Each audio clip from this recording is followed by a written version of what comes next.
morning, everyone. I am Olga Milis, Real Estate Associate Broker with Elite Realty. Welcome to my weekly real estate series. Today, I would like to address my dear sellers and talk about reasons why you shouldn't be home while your house is being shown. When you have your home up for sale, you may be told that you shouldn't be around during the showing. And you think, in some cases, listing agent might not even be there for every showing. It might just be the buyers and their real estate agent. So who will be there to make sure buyers don't miss a thing? You know your house better than anyone else. You can point out all of the features that a buyer or their agent might miss. Or maybe you will be able to get a read on the buyers. Are they in love with the house or do they need a little extra push? Maybe you can pick up on it and say what needs to be said in case their agent isn't selling them on your home. Plus, doesn't it make sense to be there to make sure nothing gets touched or stolen? Or maybe you simply don't want to leave. What's the big deal if you're in the other room watching TV in your sweats, or in the kitchen eating dinner, or if they really don't want you around? Maybe you feel like stepping out into the backyard is fine. As much as you might have your reasons or rationale, don't do it.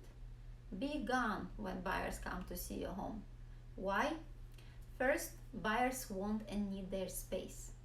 When you are in the house during the showing, you are getting in the way of the buyers being free to explore and feel at home themselves. You want them picturing themselves in their home, not with you in your home. Second, agents want and need their space too.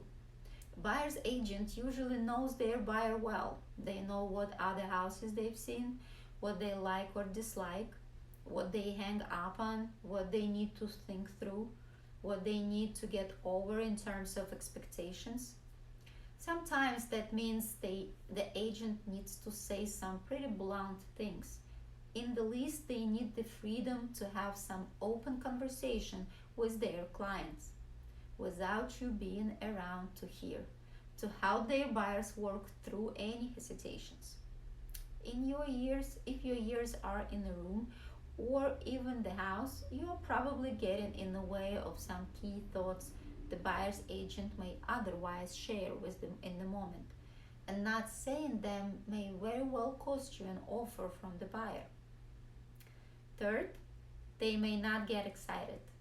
If you are around, buyers may not want to show their cards. It's natural for a buyer to not want the seller to see them get too excited because people feel like it will hurt them in negotiations.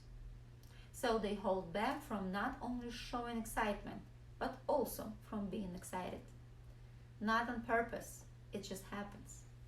You can be getting in the way of the buyer getting swept up in the moment. 4. You can hurt your own cause by saying stuff. You may say something you regret. Maybe you let something slip that hurts your position or ability to negotiate the best deal. It happens. You could feel like everyone is getting along really well and you are just making conversation in the next thing you know, you are telling them your life story. If you aren't there, they have no way of knowing you desperately want the house to be sold and would be fine taking 16,000 less than they were even thinking of asking. But if you're around, it can happen, and it does. Or you might just start grumbling about something you hate about your neighbor, for instance. An offhand remark could easily make a buyer decide not to buy. Or you could say something insulting without realizing, like you hope they plan on having babies. You really want to sell a house to someone with kids. Maybe they can't have babies and always wanted children. It would be hard for them to buy and live in the house after a conversation like that. Or you could violate the fair housing law without knowing. All it takes is an off-color or careless remark, and you could find yourself in hot water. Or you could say something that isn't actually true, like your own the land all the way to that back by the neighbor's shed. You may very well think so, but actually you don't. And if things move forward with them thinking what you said is true, it could come back to haunt you. 5. It can be just plain creepy. You probably aren't creepy, but some people are, or at least come across that way. You can't control how someone feels about you. Everyone has their own sense of what creepy is. What you feel is normal, friendly, or nice could come across as creepy to a buyer. In the least, you literally are creepy in the sense that you are creeping into the space and thoughts of your buyer. Sure, it's still your space, but you got to give people the space to be in your space so they make it their space. So when there is a showing scheduled, go for a drive or a walk or go hang out at the neighbor's house. Feel free to sneak a peek at the buyer, but don't be staring at them from behind the neighbor's curtains the whole time. That's creepy. Go run errands, go to the mall, go grab a bite to eat. Go anywhere but inside your home. Don't even linger in the backyard or in the driveway. You'll be doing yourself more good than you could possibly do by being there. In fact, being there has more downsides than possible upsides. I would love to hear from you with your feedback, questions, or concerns.